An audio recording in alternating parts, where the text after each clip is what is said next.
Terima kasih Bapak Ibu, kita sudah melihat tadi video bersama. Berarti dalam video tadi ada dua guru, ya, Ibu guru A dan Bapak guru B. Dan kedua guru itu sama-sama melaksanakan asesmen formatif. Tapi itu ada perbedaan yang mereka lakukan. Hal apakah yang membuat antara Ibu guru A dengan Bapak guru B yang sama-sama melakukan asesmen formatif, tetapi ada perbedaan pada saat prosesnya? Ada Bapak Ibu yang mau memberikan pendapat? Hal apa sih yang membedakan di situ dari video kita lihat tadi bersama? Ada Bapak Ibu? Li Susanti.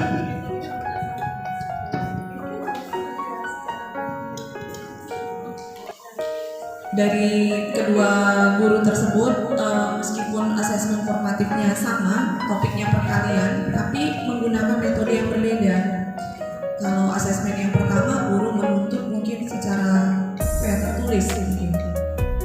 Sedangkan di formatif yang kedua, guru B memberikan kesempatan bagi anak untuk menyelesaikan tugasnya dengan sesuai dengan bakat anak, yaitu melalui gambar, kreativitas di sana. Terima kasih.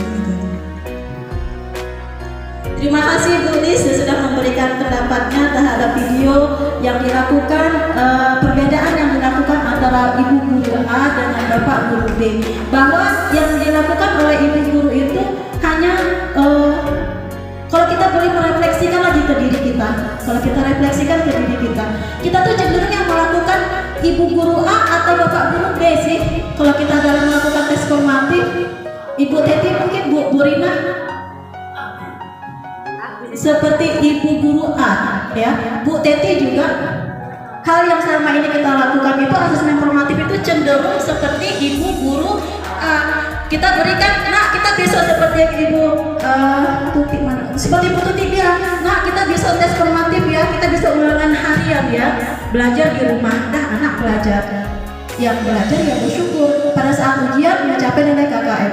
Kalau sudah kita periksa hasil asesmen yang tidak dapat KKM, nah remedi ya, nah kita kasih remedi. Kita nggak melakukan refleksi seperti yang dilakukan Bapak guru B.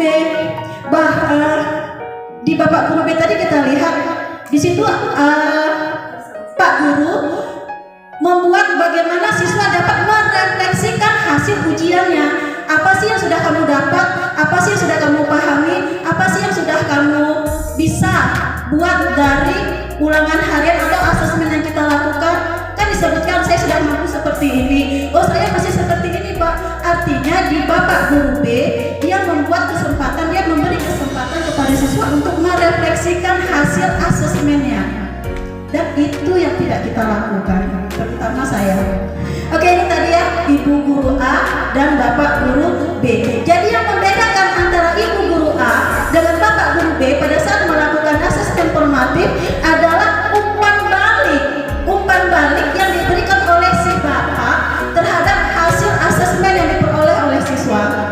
Jadi umpan balik itu adalah sebagai motivasi, ya, sebagai motivasi yang bisa kita buat, yang bisa kita berikan untuk peserta didik kita.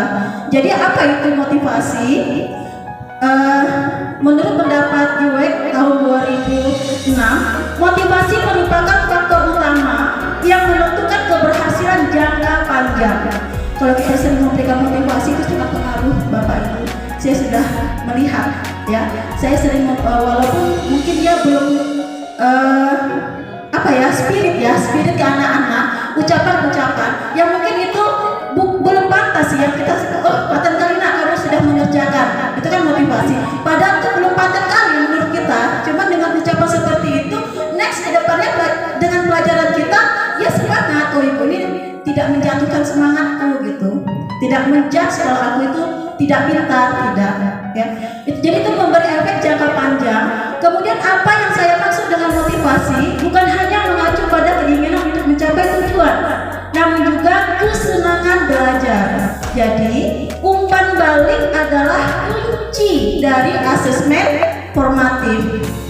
Jadi intinya dari asesmen formatif itu adalah kita memberikan umpan balik setelah prosesnya. Ya Ibu, Bapak, next. Dalam konsep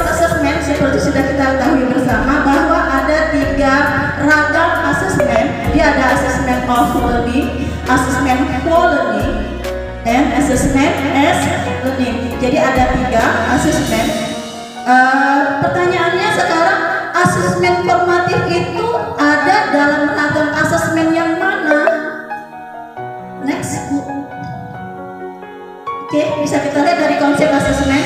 Kita lihat bahwa asesmen formatif itu ada pada asesmen untuk belajar dan asesmen sebagai proses belajar.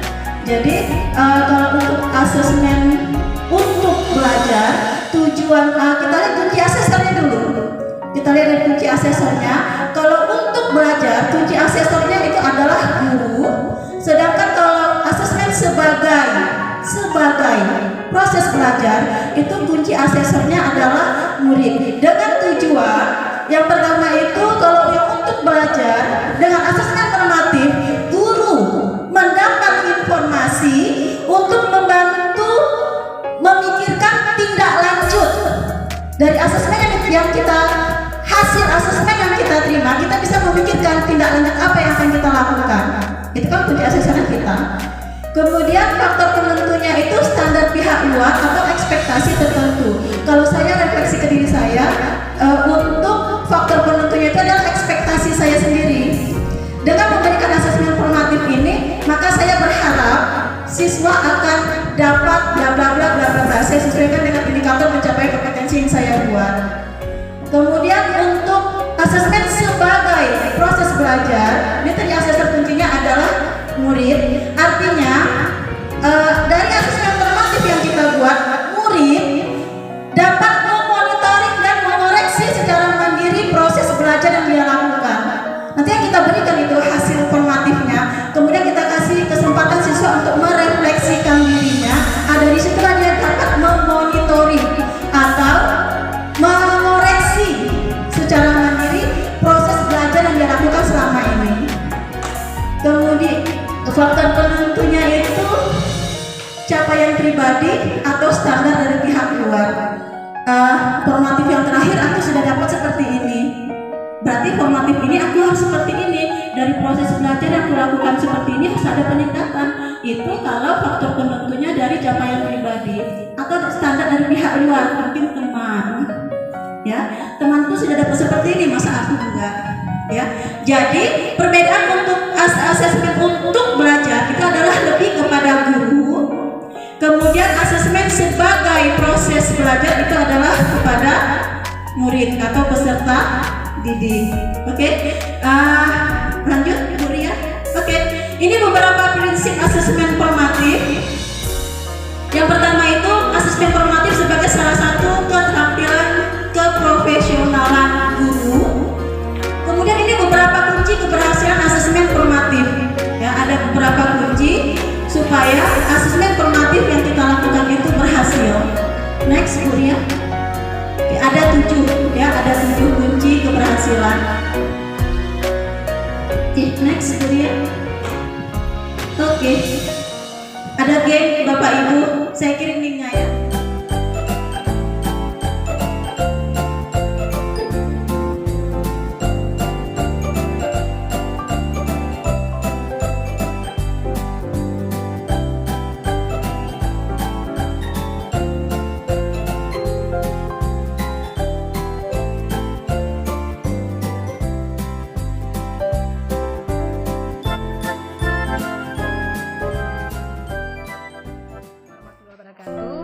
Saya Guru SMA Negeri 1 Pangkalan Susu, bidang studi PPKN.